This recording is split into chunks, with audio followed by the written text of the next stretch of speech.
ଆଜିର ଏହି ଭିଡ଼ିଓଟିକୁ ସମସ୍ତଙ୍କୁ ସ୍ୱାଗତ ଜଣାଉଛି। ଆଜିର ଏହି ଭିଡ଼ିଓରେ ଆମେ ଜାଣିବା ତୁମର +2 ସେକେଣ୍ଡ ଇୟର ଏଜୁକେସନ୍ ୟୁନିଟ୍ 1ର ଟପିକ୍ ମହାତ୍ମା ଗାନ୍ଧୀଜୀଙ୍କ ଶିକ୍ଷା ଦର୍ଶନ ବିଷୟରେ। ପିଲାମାନେ ଭିଡ଼ିଓଟି ଯଦି ଭଲ ଲାଗିବ ତାହେଲେ ଭିଡ଼ିଓଟିକୁ ଲାଇକ୍ କରିଦେବ, ତୁମ ସାଙ୍ଗମାନଙ୍କ ସହିତ ଏହି ଭିଡ଼ିଓଟିକୁ ସେୟାର କରିଦେବ, ତା ସହିତ ଏହି ୟୁଟ୍ୟୁବ୍ ଚ୍ୟାନେଲଟିକୁ ସବସ୍କ୍ରାଇବ୍ କରିଦେବ। ପିଲାମାନେ ଆମେ ପୂର୍ବ କ୍ଲାସ୍ରେ ମହାତ୍ମା ଗାନ୍ଧୀଜୀଙ୍କ ଜୀବନୀ ବିଷୟରେ ପଢ଼ିଅଛୁ। ଯେଉଁ ପିଲାମାନେ ଏହି ଭିଡ଼ିଓଟି ଦେଖିନାହାନ୍ତି ସେମାନେ ଏହି ୟୁଟ୍ୟୁବ୍ ଚ୍ୟାନେଲର ପ୍ଲେଲିଷ୍ଟରେ ଯାଇକି ଏହି ଭିଡ଼ିଓଟିକୁ ଦେଖିଦେବେ। ଆଜିର ଏହି ଭିଡ଼ିଓରେ ଆମେ ମହାତ୍ମା ଗାନ୍ଧୀଜୀଙ୍କ ଜୀବନ ଦର୍ଶନ ବିଷୟରେ ପଢ଼ିବା, ଶିକ୍ଷା ଦର୍ଶନ ବିଷୟରେ ପଢ଼ିବା, ତା ସହିତ ଶିକ୍ଷାର ଲକ୍ଷ୍ୟ ବିଷୟରେ ପଢ଼ିବା। ପରବର୍ତ୍ତୀ କ୍ଲାସ୍ ଗୁଡ଼ିକରେ ମୌଳିକ ଶିକ୍ଷାର ଅର୍ଥ ଏବଂ ମୌଳିକ ଶିକ୍ଷାର ବୈଶିଷ୍ଟ୍ୟ, ତା ସହିତ ଶିକ୍ଷକ ଓ ଶିକ୍ଷାର୍ଥୀଙ୍କ ଭୂମିକା ଶିକ୍ଷାରେ କ'ଣ ରହିଥାଏ ତାହାରି ବିଷୟରେ ମଧ୍ୟ ପଢ଼ିବା ଏବଂ ଏହି ଟପିକ୍ଟିକୁ ସମ୍ପୂର୍ଣ୍ଣ ରୂପେ ଶେଷ କରିବା। ଗାନ୍ଧୀଜୀଙ୍କ ଜୀବନ ଦର୍ଶନ। ମହାତ୍ମା ଗାନ୍ଧୀ ଏକଧାରାରେ ଜଣେ ଦାର୍ଶନିକ ଥିଲେ, ରାଜନୀତିଜ୍ଞ ଥିଲେ, ସମାଜ ସଂସ୍କାରକ ଥିଲେ, ତା ସହିତ ଏକ ଶିକ୍ଷାବିତ୍ ମଧ୍ୟ ଥିଲେ। ମହାତ୍ମା ଗାନ୍ଧୀ ସତ୍ୟ ଏବଂ ଅହିଂସାର ଅବତାର ଥିଲେ। ମହାତ୍ମା ଗାନ୍ଧୀ ସଦାସର୍ବଦା ସତ୍ୟ ଏବଂ ଅହିଂସା ନୀତିକୁ ଅନୁସରଣ କରୁଥିଲେ। ମହାତ୍ମା ଗାନ୍ଧୀ ସତ୍ୟ ମାଧ୍ୟମରେ ହିଁ ଈଶ୍ୱର ପ୍ରାପ୍ତି ହୋଇପାରିବ ବୋଲି ସବୁବେଳେ ବିଶ୍ୱାସ କରୁଥିଲେ। ମହାତ୍ମା ଗାନ୍ଧୀଜୀଙ୍କ ଜୀବନ ଦର୍ଶନର ଦୁଇଟି ମୁଖ୍ୟ ଦର୍ଶନ ହେଉଛି ସତ୍ୟ ଏବଂ ଅହିଂସା। ମହାତ୍ମା ଗାନ୍ଧୀଜୀଙ୍କ ଜୀବନ ଦର୍ଶନ ସତ୍ୟ, ଅହିଂସା, ଈଶ୍ୱର ବିଶ୍ୱାସ ଏବଂ ତ୍ୟାଗ ଉପରେ ହିଁ ପ୍ରତିଷ୍ଠିତ ହୋଇଥିଲା।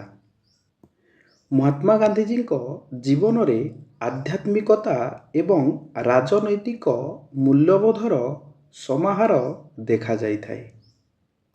ମହାତ୍ମା ଗାନ୍ଧୀଙ୍କ ଜୀବନ ଦର୍ଶନରେ ଭାରତୀୟ ଆଧ୍ୟାତ୍ମିକ ଚିନ୍ତାଧାରା, ପାଶ୍ଚାତ୍ୟ ଚିନ୍ତକ ଟଲଷ୍ଟୟ ଓ ରସ୍କିନ୍‌ଙ୍କ ପ୍ରଭାବ ପଡ଼ିଥିଲା। ମହାତ୍ମା ଗାନ୍ଧୀଜୀଙ୍କ ଶିକ୍ଷା ଦର୍ଶନ ତାଙ୍କର ଜୀବନ ଦର୍ଶନର ଏକ ଅଂଶବିଶେଷ ଅଟେ। ପିଲାମାନେ ତୁମର ପରୀକ୍ଷାରେ ଯଦି ମହାତ୍ମା ଗାନ୍ଧୀଜୀଙ୍କ ଜୀବନ ଦର୍ଶନ 3 ମାର୍କର ପ୍ରଶ୍ନ ଆସେ, ଏହି ସ୍ଲାଇଡ଼ର ପୂର୍ବ ସ୍ଲାଇଡ଼ରେ ଯେଉଁ ତୁମକୁ ମୁଁ 4ଟି ପଏଣ୍ଟ ବତେଇଲି ସେ 4ଟି ପଏଣ୍ଟ ଏବଂ ଏହି ସ୍ଲାଇଡ଼ର 4ଟି ପଏଣ୍ଟକୁ ଲେଖିଦେବ, ତୁମର ଉତ୍ତରଟି ସମ୍ପୂର୍ଣ୍ଣ ହୋଇଯିବ। ଗାନ୍ଧୀଜୀଙ୍କ ମତରେ ଶିକ୍ଷାର ସ୍ୱରୂପ। ଗାନ୍ଧୀଜୀଙ୍କ ମତରେ ମହାତ୍ମା ଗାନ୍ଧୀ ଶିକ୍ଷାର ସ୍ୱରୂପରେ କହିଛନ୍ତି, ଶିକ୍ଷା ଅକ୍ଷର ଜ୍ଞାନ ଶିକ୍ଷାର ଉଦ୍ଦେଶ୍ୟ ନୁହେଁ ବୋଲି କହିଛନ୍ତି ଏବଂ ଏହି ଅକ୍ଷର ଜ୍ଞାନ ଶିକ୍ଷାର ଆରମ୍ଭ ମଧ୍ୟ ନୁହେଁ ବୋଲି ସେ କହିଛନ୍ତି। ଗାନ୍ଧୀଜୀ ଶିକ୍ଷାର ସ୍ୱରୂପରେ ଆହୁରି କହିଛନ୍ତି, ପୁସ୍ତକ ଅଧ୍ୟୟନ ବା ଆକ୍ଷରିକ ଶିକ୍ଷା ମଣିଷ ମଧ୍ୟରେ ନୈତିକ ବିକାଶ କରାଏ ନାହିଁ ବୋଲି ସେ କହିଛନ୍ତି। ମହାତ୍ମା ଗାନ୍ଧୀଙ୍କ ମତରେ ଶିକ୍ଷା ମାଧ୍ୟମରେ ଶିଶୁର ଦେହ, ମନ ଓ ଆତ୍ମାର ସମ୍ପୂର୍ଣ୍ଣ ବିକାଶ ହେବା ଉଚିତ। ଗାନ୍ଧୀଜୀ ଶିକ୍ଷାକୁ କେନ୍ଦ୍ର କରି ତାଙ୍କର ଏକ ମତ ପ୍ରଦାନ କରିଛନ୍ତି। ଏହି ମତଟି ପିଲାମାନେ ତୁମର ପରୀକ୍ଷାରେ 1 ମାର୍କର ପ୍ରଶ୍ନ ଆସେ। ଗାନ୍ଧୀଜୀଙ୍କ ମତରେ ଶିକ୍ଷା ଦ୍ୱାରା ମୁଁ ବୁଝେ ଯେ ମନୁଷ୍ୟ ବା ଶିଶୁ ମଧ୍ୟରେ ଯାହା କିଛି ମହାନ ତାହାକୁ ଉନ୍ମେଷ କରିବା, ତାହାର ଦେହ, ମନ, ଆତ୍ମାର ସମ୍ପୂର୍ଣ୍ଣ ବିକାଶ। ଏହି ଉକ୍ତିଟି ମହାତ୍ମା ଗାନ୍ଧୀ ଶିକ୍ଷାକୁ କେନ୍ଦ୍ର କରିକି ଦେଇଥିଲେ। ପିଲାମାନେ ଏହି ଉକ୍ତିଟି ତୁମର ପରୀକ୍ଷାରେ 1 ମାର୍କର ପ୍ରଶ୍ନ ଆସିଥାଏ। ଏହି ଉକ୍ତିଟି ତୁମେ ଯେମିତି ହେଲେ ବି ମନେ ରଖିବ। ପରୀକ୍ଷାରେ ତୁମର ଏହି ଉକ୍ତିଟି ଦେଇଥିବ ଏବଂ ପ୍ରଶ୍ନ ପଚାରିବ ଏହି ଉକ୍ତିଟି ଶିକ୍ଷାକୁ କେନ୍ଦ୍ର କରି କିଏ ପ୍ରଦାନ କରିଥିଲେ। ଏହି ଉକ୍ତିଟି ମହାତ୍ମା ଗାନ୍ଧୀ ପ୍ରଦାନ କରିଥିଲେ। ମହାତ୍ମା ଗାନ୍ଧୀ ଶିକ୍ଷାର ସ୍ୱରୂପରେ ଆହୁରି କହିଥିଲେ, ଶିକ୍ଷା ମନୁଷ୍ୟକୁ ଆତ୍ମନିର୍ଭରଶୀଳ କରିବା ଉଚିତ ବୋଲି। ମହାତ୍ମା ଗାନ୍ଧୀ ଶିକ୍ଷାର ସ୍ୱରୂପରେ ଆହୁରି କହିଥିଲେ, ଶିକ୍ଷା ମଣିଷମାନଙ୍କ ମନରେ ମାନବିକ ମୂଲ୍ୟବୋଧ ଗଢ଼ିବା, ଉତ୍ତମ ନାଗରିକ ସୃଷ୍ଟି କରିବା ଏବଂ ତା ସହିତ ଶିକ୍ଷା ଶ୍ରେଣୀହୀନ ସମାଜ ଗଠନ କରିବା ଉଚିତ ବୋଲି ମହାତ୍ମା ଗାନ୍ଧୀ କହିଛନ୍ତି। ପିଲାମାନେ, ତୁମର ପରୀକ୍ଷାରେ 3 ମାର୍କର ପ୍ରଶ୍ନ ଆସିଥାଏ, ମହାତ୍ମା ଗାନ୍ଧୀଜୀଙ୍କ ମତରେ ଶିକ୍ଷାର ସ୍ୱରୂପ ନିର୍ଣ୍ଣୟ କର ବୋଲି। ଏଠି ଯେଉଁ 6ଟି ପଏଣ୍ଟ ଲେଖା ହେଇଛି ପିଲାମାନେ, ଏଇ 6ଟି ପଏଣ୍ଟ ତୁମେମାନେ ଲେଖିଦେବ, ତୁମର ଉତ୍ତରଟି ସମ୍ପୂର୍ଣ୍ଣ ହୋଇଯିବ। ଏବଂ ଏଠାରେ ଯେଉଁ ଉକ୍ତିଟି ଦିଆହେଇଛି ପିଲାମାନେ, ମହାତ୍ମା ଗାନ୍ଧୀଙ୍କର ମତ ଶିକ୍ଷା ଉପରେ, ତାକୁ ମନେ ରଖିଦେବ। ଏହା 1 ମାର୍କର ପ୍ରଶ୍ନ ଆସିଥାଏ। ଗାନ୍ଧୀଜୀଙ୍କ ମତରେ ଶିକ୍ଷାର ଲକ୍ଷ୍ୟ। ମହାତ୍ମା ଗାନ୍ଧୀ ଶିକ୍ଷାର ଲକ୍ଷ୍ୟକୁ ବିଭାଜନ କରିଛନ୍ତି ଏବଂ ଶିକ୍ଷାର ଲକ୍ଷ୍ୟକୁ ମହାତ୍ମା ଗାନ୍ଧୀ 2 ଭାଗରେ ବିଭକ୍ତ କରିଛନ୍ତି। ସେହି ପ୍ରମୁଖ 2 ଭାଗ ହେଲା ତତ୍କାଳ ଲକ୍ଷ୍ୟ, ତା ସହିତ ଶିକ୍ଷାର ଚରମ ଲକ୍ଷ୍ୟ। ଶିକ୍ଷାର ତତ୍କାଳ ଲକ୍ଷ୍ୟର ଅର୍ଥ ହେଲା ପିଲାମାନେ, ଶିକ୍ଷା ମାଧ୍ୟମରେ ଜୀବନର ଯେଉଁ ଲକ୍ଷ୍ୟଗୁଡ଼ିକ ଶୀଘ୍ର ପରିପୂରଣ ହୋଇଥାଏ, ସେହି ଲକ୍ଷ୍ୟଗୁଡ଼ିକୁ ତତ୍କାଳ ଲକ୍ଷ୍ୟ ବୋଲି କୁହାଯାଏ। ପିଲାମାନେ, ତୁମର ପରୀକ୍ଷାରେ 3 ମାର୍କର ବି ପ୍ରଶ୍ନ ଆସିଥାଏ ଏବଂ 2 ମାର୍କର ବି ପ୍ରଶ୍ନ ଆସିଥାଏ। ଏହି ଗାନ୍ଧୀଜୀଙ୍କର ଶିକ୍ଷାର ଲକ୍ଷ୍ୟକୁ କେନ୍ଦ୍ର କରି ଗାନ୍ଧୀଜୀଙ୍କ ମତରେ ଶିକ୍ଷାର ଲକ୍ଷ୍ୟ କ'ଣ ଥିଲା ବୋଲି ପ୍ରଶ୍ନ ଆସିବ ତୁମର 3 ମାର୍କର। ତା ସହିତ 2 ମାର୍କର ପ୍ରଶ୍ନ କେମିତି ଆସିବ, ଶିକ୍ଷାର ତତ୍କାଳ ଲକ୍ଷ୍ୟ ଗାନ୍ଧୀଜୀଙ୍କ ମତରେ କ'ଣ ଥିଲା, 2 ମାର୍କର ପ୍ରଶ୍ନ ଆସିବ। ତା ସହିତ ଗାନ୍ଧୀଜୀଙ୍କ ମତରେ ଶିକ୍ଷାର ଚରମ ଲକ୍ଷ୍ୟ କାହାକୁ କୁହାଯାଏ ବୋଲିକି 2 ମାର୍କର ପ୍ରଶ୍ନ ଆସିବ। ଗାନ୍ଧୀଜୀଙ୍କ ମତରେ ଶିକ୍ଷାର ତତ୍କାଳ ଲକ୍ଷ୍ୟ। ଗାନ୍ଧୀଜୀଙ୍କ ମତରେ ଶିକ୍ଷାର ପ୍ରଥମ ତତ୍କାଳ ଲକ୍ଷ୍ୟଟି ହେଉଛି ଜୀବନରେ ଶିକ୍ଷା ଉପଯୋଗୀ କୌଶଳ ଓ କାର୍ଯ୍ୟକୁଶଳତା ବିକାଶ କରିବା। ଏହା ହେଉଛି ତତ୍କାଳ ଶିକ୍ଷାର ପ୍ରଥମ ଲକ୍ଷ୍ୟ ମହାତ୍ମା ଗାନ୍ଧୀଙ୍କ ଅନୁସାରେ। ତତ୍କାଳ ଶିକ୍ଷାର ଦ୍ୱିତୀୟ ଲକ୍ଷ୍ୟଟି ହେଉଛି ପିଲାମାନେ, ସଂସ୍କୃତି, ପରମ୍ପରା ଓ ମୂଲ୍ୟବୋଧର ସୁରକ୍ଷା କରିବା।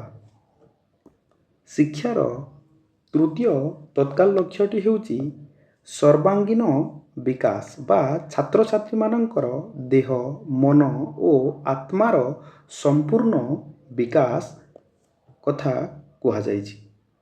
ତତ୍କାଳ ଶିକ୍ଷାର ଚତୁର୍ଥ ଲକ୍ଷ୍ୟଟି ହେଉଛି ସଠିକ୍ ଏବଂ ସୁସଙ୍ଗଠିତ ଜୀବନ ବ୍ୟତୀତ କରିବା। ତତ୍କାଳ ଶିକ୍ଷାର ପଞ୍ଚମ ଲକ୍ଷ୍ୟଟି ହେଉଛି ଉତ୍ତମ ଚରିତ୍ର ଗଠନ କରିବା, ତା ସହିତ ନୈତିକତା ବିକାଶ କରିବା ଛାତ୍ରଛାତ୍ରୀମାନଙ୍କ ମଧ୍ୟରେ। ଶିକ୍ଷାର ତତ୍କାଳ ଲକ୍ଷ୍ୟର ଷଷ୍ଠ ଲକ୍ଷ୍ୟଟି ହେଉଛି ପିଲାମାନେ, ଉତ୍ତମ ଓ ଦୟାଶୀଳ ନାଗରିକ ତିଆରି କରିବା। ଏଠାରେ ଯେଉଁ ମୁଖ୍ୟତଃ 6ଟି ପଏଣ୍ଟ ଲେଖା ହେଇଛି ପିଲାମାନେ, ଏ 6ଟି ପଏଣ୍ଟ ହେଉଛି ଶିକ୍ଷାର ତତ୍କାଳ ଲକ୍ଷ୍ୟଗୁଡ଼ିକ ମହାତ୍ମା ଗାନ୍ଧୀଙ୍କ ଅନୁସାରେ। ଯଦି ତୁମର ପରୀକ୍ଷାରେ 3 ମାର୍କର ପ୍ରଶ୍ନ ଆସେ ପିଲାମାନେ, ଶିକ୍ଷାର ତତ୍କାଳ ଲକ୍ଷ୍ୟଗୁଡ଼ିକ ବିଷୟରେ ଲେଖ, ତାହେଲେ ଏଠାରେ ଯେଉଁ 6ଟି ପଏଣ୍ଟ ଲେଖା ହେଇଛି, 6ଟି ପଏଣ୍ଟକୁ ଲେଖିବ ବା ଏଠାରେ ଯେଉଁ 6ଟି ଲକ୍ଷ୍ୟଗୁଡ଼ିକ ଲେଖା ହେଇଛି, ଏ ଲକ୍ଷ୍ୟଗୁଡ଼ିକ ଲେଖିବ। ଶିକ୍ଷାର ତତ୍କାଳ ଲକ୍ଷ୍ୟଗୁଡ଼ିକ ଏଇଟା। ତା ସହିତ ଏହାର ପୂର୍ବ ସ୍ଲାଇଡ଼ରେ ଯେଉଁ ତତ୍କାଳ ଶିକ୍ଷାର ଲକ୍ଷ୍ୟ କାହାକୁ କୁହାଯାଏ ତାହା ବତେଇଛି, ତାକୁ ପ୍ରଥମେ ଲେଖିବ, ତାପରେ ଏଠି ଯେଉଁ 6ଟି ପଏଣ୍ଟ ଲେଖା ହେଇଛି ତାକୁ ଲେଖିଦେବ, ତୁମର ଉତ୍ତରଟି ସମ୍ପୂର୍ଣ୍ଣ ହୋଇଯିବ। ଗାନ୍ଧିଜୀଙ୍କ ମତରେ ଚୂଡ଼ାନ୍ତ ବା ଶିକ୍ଷାର ଚରମ ଲକ୍ଷ୍ୟ।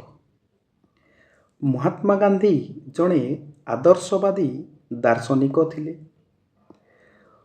ମହାତ୍ମା ଗାନ୍ଧୀଜୀଙ୍କ ମତରେ ମଣିଷ ମଧ୍ୟରେ ଆଧ୍ୟାତ୍ମିକ ବିକାଶ ହେଉଛି ଶିକ୍ଷାର ଚରମ ଲକ୍ଷ୍ୟ। ମହାତ୍ମା ଗାନ୍ଧୀଜୀଙ୍କ ଦର୍ଶନର ମୂଳ ଅଂଶଗୁଡ଼ିକ ଥିଲା ପିଲାମାନେ ଈଶ୍ୱରାନୁଭୂତି, ସତ୍ୟାଗ୍ରହ, ଆଧ୍ୟାତ୍ମିକ ଏବଂ ନୈତିକ ଉତ୍କର୍ଷ ସାଧନ। ଏହିଗୁଡ଼ିକ ମହାତ୍ମା ଗାନ୍ଧୀଙ୍କ ଦର୍ଶନର ମୂଳ ଅଂଶ ଥିଲା। ଗାନ୍ଧିଜୀଙ୍କ ମତରେ ସରଳ ବ୍ୟକ୍ତି ସୃଷ୍ଟି କରିବା, ଶିକ୍ଷା ମାଧ୍ୟମରେ ଆଦର୍ଶନିଷ୍ଠ ବ୍ୟକ୍ତି ସୃଷ୍ଟି କରିବା, ଈଶ୍ୱର ବିଶ୍ୱାସୀ ବ୍ୟକ୍ତି ସୃଷ୍ଟି କରିବା, ତା ସହିତ ଶିକ୍ଷା ମାଧ୍ୟମରେ ହୃଦୟବାନ ବ୍ୟକ୍ତି ସୃଷ୍ଟି କରିବା ହିଁ ଶିକ୍ଷାର ଚରମ ଲକ୍ଷ୍ୟ ବୋଲି ସେ କହୁଛନ୍ତି। ମହାତ୍ମା ଗାନ୍ଧୀଜୀଙ୍କ ମତରେ ଯଦି ଶିକ୍ଷା ମାଧ୍ୟମରେ ଆତ୍ମ ସାକ୍ଷାତକାର ତା ସହିତ ଈଶ୍ୱରଙ୍କ ସାନ୍ନିଧ୍ୟ ଲାଭ ହୋଇପାରୁଛି, ତାହା ହିଁ ହେଉଛି ଶିକ୍ଷାର ଚରମ ଲକ୍ଷ୍ୟ ବୋଲି ସେ କହିଛନ୍ତି। ମହାତ୍ମା ଗାନ୍ଧୀଜୀଙ୍କ ମତରେ ଶିକ୍ଷା ପ୍ରତ୍ୟେକ ବ୍ୟକ୍ତିକୁ ଈଶ୍ୱର ବିଶ୍ୱାସୀ କରାଇବା ଉଚିତ। ତା ସହିତ ମହାତ୍ମା ଗାନ୍ଧୀ କହିଛନ୍ତି ମଣିଷ ବା ବ୍ୟକ୍ତି ଶିକ୍ଷା ଦ୍ୱାରା ଈଶ୍ୱରଙ୍କ ସାନ୍ନିଧ୍ୟ ଲାଭ କରି ମୋକ୍ଷ ପ୍ରାପ୍ତି କରିପାରିବ ବୋଲି କହିଛନ୍ତି। ପିଲାମାନେ ତୁମର ପରୀକ୍ଷାରେ 2 ମାର୍କର ବି ପ୍ରଶ୍ନ ଆସିଥାଏ ଏବଂ 3 ମାର୍କର ମଧ୍ୟ ପ୍ରଶ୍ନ ଆସିଥାଏ। ପ୍ରଶ୍ନ କେମିତି ଆସିଥାଏ? ମହାତ୍ମା ଗାନ୍ଧୀଙ୍କ ମତରେ ଚରମ ଲକ୍ଷ୍ୟ କାହାକୁ କୁହାଯାଏ? ତା ସହିତ ମହାତ୍ମା ଗାନ୍ଧୀଙ୍କ ମତରେ ଶିକ୍ଷାର ଚରମ ଲକ୍ଷ୍ୟ ବୁଝାଇ ଲେଖ ବୋଲି ପ୍ରଶ୍ନ ଆସିଥାଏ। ଏଠାରେ ଯେଉଁ ମୁଁ 7ଟି ପଏଣ୍ଟ ବର୍ଣ୍ଣନା କରିଛି ପିଲାମାନେ, ଏହି 7ଟି ପଏଣ୍ଟକୁ ତୁମେ ଲେଖିଦେବ, ତୁମର ଉତ୍ତରଟି ସମ୍ପୂର୍ଣ୍ଣ ହୋଇଯିବ। ଶିକ୍ଷାର ଚରମ ଲକ୍ଷ୍ୟ ହେଉଛି ପିଲାମାନେ ଆଧ୍ୟାତ୍ମିକ ବିକାଶ ସୃଷ୍ଟି କରିବା ହେଉଛି ଶିକ୍ଷାର ଚରମ ଲକ୍ଷ୍ୟ। ସରଳ ବ୍ୟକ୍ତି ସୃଷ୍ଟି କରିବା, ଆଦର୍ଶନିଷ୍ଠ ବ୍ୟକ୍ତି ସୃଷ୍ଟି କରିବା, ଈଶ୍ୱର ବିଶ୍ୱାସୀ ବ୍ୟକ୍ତି ସୃଷ୍ଟି କରିବା, ତା ସହିତ ହୃଦୟବାନ ବ୍ୟକ୍ତି ସୃଷ୍ଟି କରିବା ହେଉଛି ଶିକ୍ଷାର ଚରମ ଲକ୍ଷ୍ୟ। ଈଶ୍ୱର ସାନ୍ନିଧ୍ୟ ଲାଭ କରିବା ହେଉଛି ଚରମ ଲକ୍ଷ୍ୟ ଶିକ୍ଷାର। ତା ସହିତ ପ୍ରତ୍ୟେକ ବ୍ୟକ୍ତିକୁ ଈଶ୍ୱର ବିଶ୍ୱାସୀ କରାଇବା ହେଉଛି ଶିକ୍ଷାର ଚରମ ଲକ୍ଷ୍ୟ ଏବଂ ବ୍ୟକ୍ତିର ମୋକ୍ଷ ପ୍ରାପ୍ତି ମଧ୍ୟ ଶିକ୍ଷାରେ ହୋଇପାରେ ବୋଲି ସେ କହିଛନ୍ତି। ଏହା ମଧ୍ୟ ହେଉଛି ଶିକ୍ଷାର ଏକ ଚରମ ଲକ୍ଷ୍ୟ।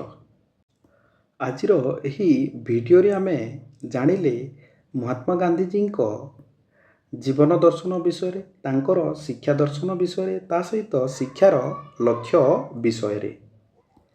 ନେକ୍ସଟ କ୍ଲାସରେ ଆମେ ପଢ଼ିବା ମୌଳିକ ଶିକ୍ଷାର ଅର୍ଥ ଏବଂ ତାର ବୈଶିଷ୍ଟ୍ୟ ଗୁଡ଼ିକ। ପିଲାମାନେ ଭିଡ଼ିଓଟି ଯଦି ଭଲ ଲାଗିଥିବ ତାହେଲେ ଏହି ଭିଡ଼ିଓଟିକୁ ଲାଇକ୍ କରିଦେବ, ଏହି ଭିଡ଼ିଓଟିକୁ ତୁମର ସାଙ୍ଗମାନଙ୍କ ସହିତ ସେୟାର କରିଦେବ, ତା ସହିତ ଏହି ୟୁଟ୍ୟୁବ୍ ଚ୍ୟାନେଲଟିକୁ ସବସ୍କ୍ରାଇବ୍ କରିଦେବ।